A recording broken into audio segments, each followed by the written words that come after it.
Assalamu alaikum, everyone. I hope you are doing well. Today is Wednesday, September 25th, and Bitcoin is at 63,000.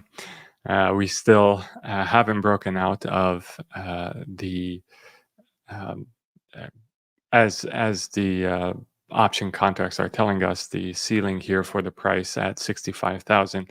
I think once we break out of 65,000, there will be more flexibility in the price of Bitcoin.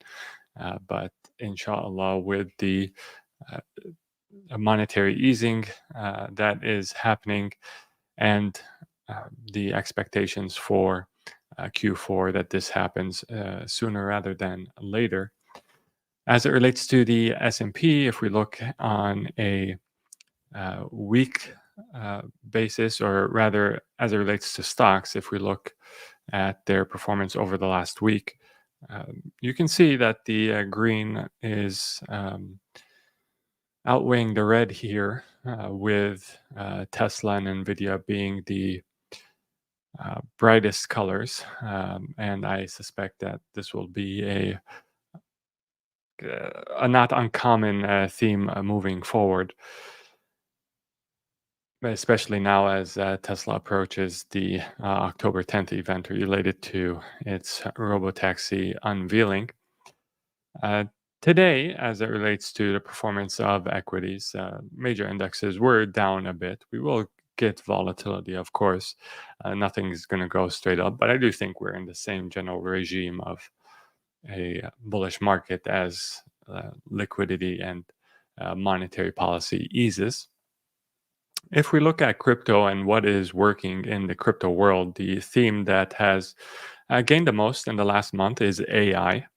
And so, if you are trying to enhance your chances of, choosing the right asset to hold, having something that is in the AI space, I think, will enhance your chances.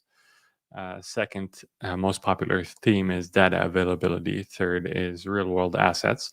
Now, these themes do change a lot month to month and quarter to quarter.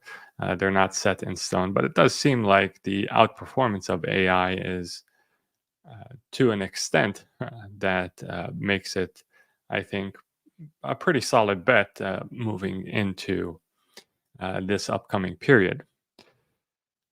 Now, speaking of AI, OpenAI pitched the White House on the economic benefits of 5 gigawatt data centers.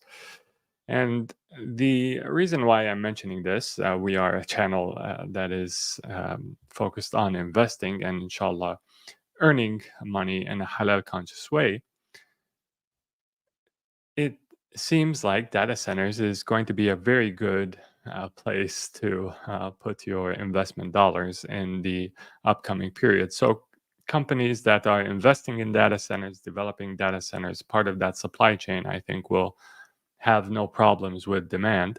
Now, to put a 5 gigawatt data center in context, that's enough to power the consumption of nearly 3 million homes. And Goldman Sachs recently came out with a study which said that 47 gigawatts of incremental power generation capacity will be required to support US data center power demand growth cumulatively through 2030. So, this is a secular trend I don't think is going away anytime soon. And I think Bitcoin miners may benefit a lot from this secular trend, that in a way that is perhaps, even after the appreciation that many have experienced, in a way that's still not priced into many of these miners, especially the ones that have ample access to power. Now, we've been focusing on investing in Bitcoin miners and other Bitcoin exposures in our PIF portfolios.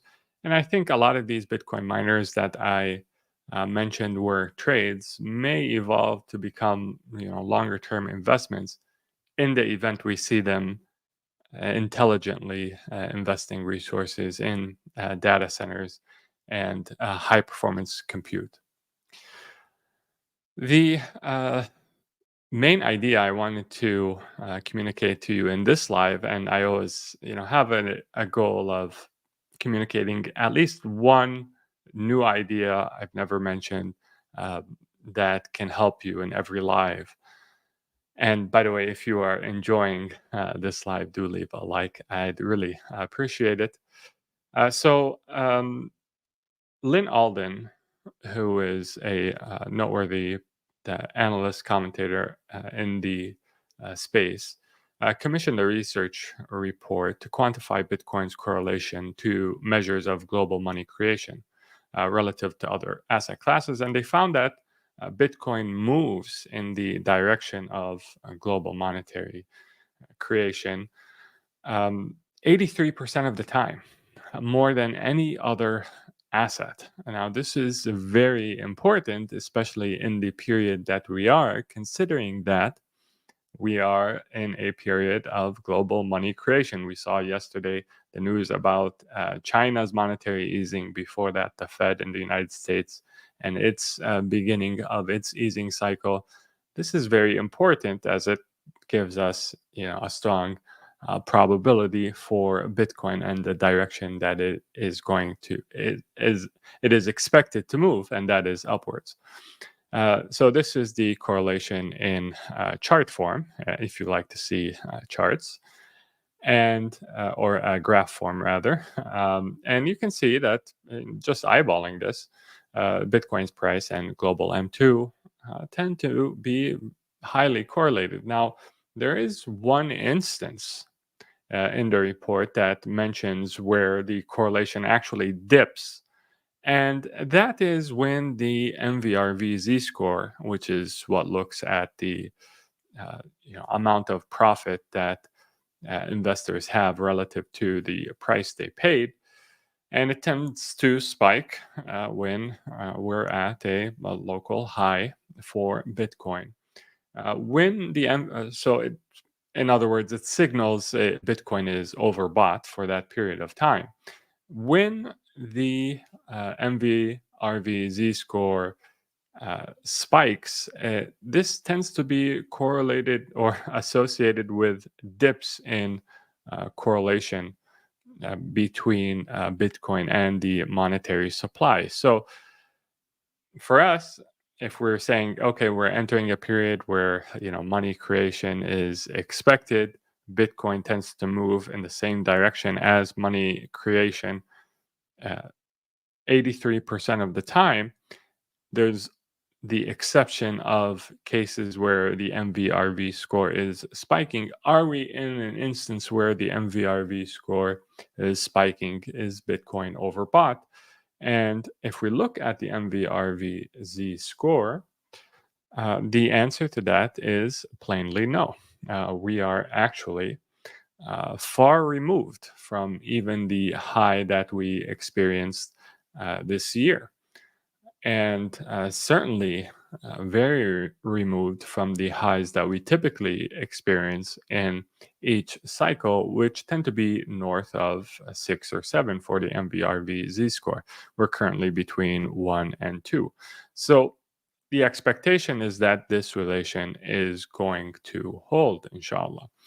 So aside from all the other indicators that we like to look at and give us increased confidence that, inshallah, we will break out of this sort of range bound price action that we've been experiencing with Bitcoin, you have another um, yet another study that with data to support it that suggests that, inshallah, this is the period that we are approaching, a period where Bitcoin reaches new highs.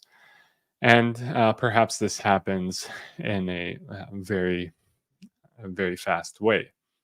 Now, I don't like to uh, speak about politics too much during these lives, but I think it's noteworthy here, especially considering the outcome of the election will affect assets in the near term. One thing that was quite unsettling that has happened recently is that the FTC actually fast tracked the approval of Soros buying over 200 radio stations weeks before the US election. George Soros is a proponent of many policies that I think are actually detrimental to society, and tends to be very liberal in the candidates that he supports.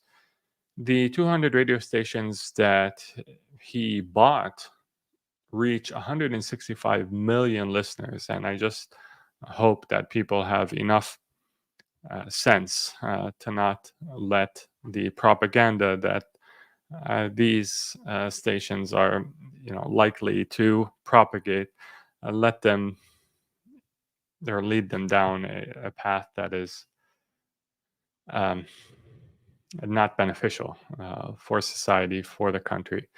So yeah, something to, I think, it's quite sad that uh, this country has been basically taken over by a small group of people that are trying to push agendas that are not in the favor of the majority of the citizenry, and it's something that people need to be aware of.